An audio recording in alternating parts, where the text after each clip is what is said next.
कंवारी ननद। अंजलि की उम्र लगभग 30 साल हो चुकी थी। वो एक स्कूल में टीचर की जॉब करती थी। अंजलि के घर में उसकी माँ के अलावा उसका छोटा भाई और भाभी भी रहा करते थे। 30 साल की उम्र होने के बाद भी अंजलि की अब तक शादी नहीं हुई थी। इस बात को लेकर अंजलि की माँ रुक्मिणी देवी काफी परेशान रहा करती थी। माँ, मैं स्कूल जा रही हूँ, जरा मेरा टिफिन तो दे दीजिए। अब क्या पूरी जिंदगी मैं तुझे टिफिन बना कर देती रहूंगी? अरे कुछ सोचा भी अपने बारे में या बस ऐसे ही?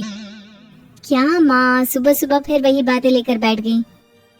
माँ गलत क्या कह रही है अंजलि दीदी? इतनी उम्र हो चुकी है आपकी, माँ कब तक आपकी सेवा करती रहेंगी? भाभी, मैंने माँ को कब कहा कि मेरी सेवा करो? वैसे भी अपना टिफिन मैं खुद तैयार कर लेती हूँ, बस टेबल से उठाकर देने को ही तो कहा था। वैसे अंजलि दीदी, देखा जाए तो टिफिन उठाकर देने की उम्र तो आपकी है। आपका अपना घर परिवार बच्चे होते तो ये जिम्मेदारी आज आप पूरी कर रही होती। एक बात मेरी समझ में नहीं आती, अगर मेरी शादी नहीं हुई तो इसमें मेरी क्या गलती है और तुम सब लोग मेरे पीछे क्यों पड़े रहते हो? अरे कुछ कहना क्या पीछे पड़े रहना होता है? अपने छोटे भाई को देख, तुझसे 3 साल छोटा है लेकिन 2-2 बच्चे खेल रहे हैं आंगन में। मुझे आप लोगों की कोई बात नहीं सुननी, जा रही हूँ मैं। और आप में से किसी को मेरा कोई काम करने की जरूरत नहीं है, मैं खुद संभाल लूंगी। इतना कहकर अंजलि वहाँ से चली जाती है। शाम को जब अंजलि अपने स्कूल से लौटकर घर वापस आती है तो उसने देखा कि पड़ोस वाली निर्मला चाची वहाँ पर बैठी हुई थी। क्या बात है अंजलि बिटिया, नौकरी करके वापस आ गई? जी चाची जी, कैसी हैं आप? मैं तो ठीक हूँ बेटा, तुम बताओ शादी के बारे में कुछ सोचा या नहीं? अरे रहने दीजिए ना, इससे तो शादी की बात करना ही बेकार है। कुछ भी कहो तो गुस्सा करती है, बात बात पर आंखें दिखाती है।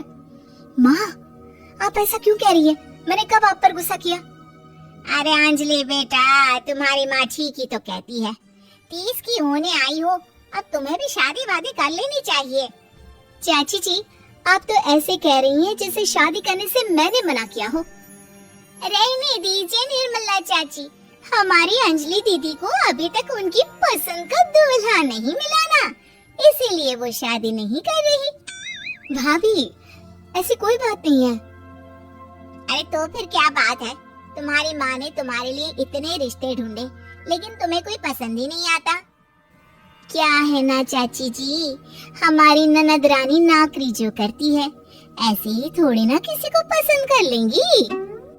अरे भाई, नौकरी का घमंड है तो बात अलग है, कोई और बात हो तो बताओ, कोई रास्ता निकाला जाए। नहीं नहीं चाची जी, कोई बात नहीं है, बस मुझे अभी तक अपनी पसंद का कोई मिला नहीं है। सुन लिया आपने, इस लड़की के तो पर निकल आए हैं और इतनी उम्र में अपनी पसंद का कोई मिलेगा भी नहीं इसे। माँ, आप मेरी शादी को लेकर हमेशा मुझे ताने क्यों मारती रहती हैं? अपनी माँ की बातें तो ताने लगती है। ताने हैं? बताओ, मैंने कुछ गलत कहा क्या? देखो, ये सब छोड़ो, मेरी दूर की बुआ का बेटा है, उसकी अभी शादी नहीं हुई है, उम्र होगी कोई 34-35 साल। आप कहें तो बात आगे बढ़ाऊं? अरे हाँ हाँ, क्यों नहीं, ये भी कोई पूछने की बात है। अरे जल्दी से लड़के को यहाँ बुला लो। माँ, आप मुझसे पूछे बिना मेरी शादी की बात करने जा रही हैं और मेरी उम्र 30 भी पूरी नहीं हुई है। निर्मला चाची कह रही है कि वो लड़का 35 साल का है। अंजलि दीदी, आपको क्या लगता है इस उम्र में कोई फिल्म का हीरो आएगा आपके लिए? देखिए, अब पसंद और नापसंद की बात तो रहने दीजिए, पसंद करने की उम्र तो आपकी निकल चुकी, अब तो जो भी मिले उसी से शादी कर लीजिए, इसी में भलाई है। तेरी भाभी बिल्कुल ठीक कह रही है, अब जैसा रिश्ता मिले उसके लिए हाँ कर देना ताकि हम भी गंगा नहाए। ठीक है, चलिए मैं उस लड़के को कहती हूँ, वो कल ही अंजलि को देखने आ जाएगा। अगले दिन निर्मला चाची के दूर का रिश्तेदार अंजलि को देखने उसके घर आता है। उसका नाम था अजय। अंजलि जी, तो आप नौकरी करती हैं, वो भी स्कूल में? जी हाँ, मैं स्कूल में टीचर हूँ। हमारी बेटी बहुत होशियार है, अरे पढ़ने लिखने में इतनी होशियार है, इसीलिए तो इसकी नौकरी लगी है स्कूल में। हाँ हाँ ठीक है आंटी जी, जरा मुझे भी तो बात करने दीजिए आपकी बेटी से। जी पूछिए ना, क्या पूछना चाहते हैं? अंजलि मैडम, ये तो बताइए कि आपने अभी तक शादी क्यों नहीं की? बस ऐसे ही, कहीं कोई रिश्ता पसंद नहीं आया इसलिए। लेकिन क्या मैं आपसे पूछ सकती हूँ कि आपने शादी क्यों नहीं की? अंजलि, क्या कर रही हो तुम? लड़कियों को इस तरह की बातें नहीं शोभा देती। रहने दीजिए आंटी जी, आपकी बेटी काफी पढ़ी लिखी है, मैं उनके सवाल का जवाब दे ही देता हूँ। वो क्या है ना, मुझे भी अभी तक अपनी पसंद की कोई लड़के नहीं मिले। अच्छा अच्छा, कोई बात नहीं। वैसे आपकी तनख्वाह कितनी है? कितना कमा लेती है महीने का? जी यही कोई 25,000 महीने। बस 25,000? इतने से क्या होता है? इतने से तो आजकल घर भी नहीं चलता। आपके कहने का क्या मतलब है? अरे मैं तो ये सोच कर आया था कि नौकरी वाली लड़की है, आराम से 40,000 कमाती होगी। माफ कीजिएगा, आपका और मेरा रिश्ता नहीं हो सकता।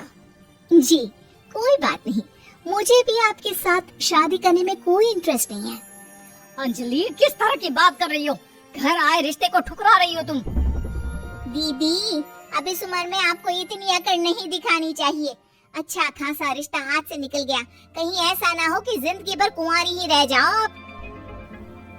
कुछ दिन और ऐसे ही निकल जाते हैं और अंजलि की शादी कभी नहीं होती।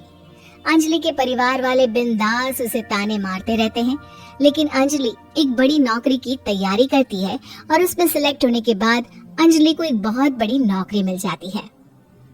अब तो दीदी के नखरे और भी ज्यादा बढ़ जाएंगे भाई, अब तो इतनी बड़ी नौकरी जो लगी है। अब इनकी शादी होने से रही। माँ, मुझे नौकरी के लिए दूसरे शहर जाना पड़ेगा। आप जानती हैं ये बहुत बड़ी जॉब है और इसमें पैसे भी बहुत ज्यादा मिलेंगे। अच्छा, कितने पैसे मिलेंगे बेटा? माँ, मुझे हर महीने 90,000 सैलरी मिलेगी। क्या? अरे वाह वाह, ये तो बहुत अच्छी बात है। लेकिन फायदा क्या?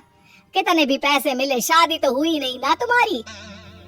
अंजलि नौकरी करने के लिए दूसरे शहर में चली जाती है और जब कुछ महीनों के बाद वो वापस घर आती है तो उसे अपने पति के साथ देखकर उसके घर वाले हैरान रह जाते हैं।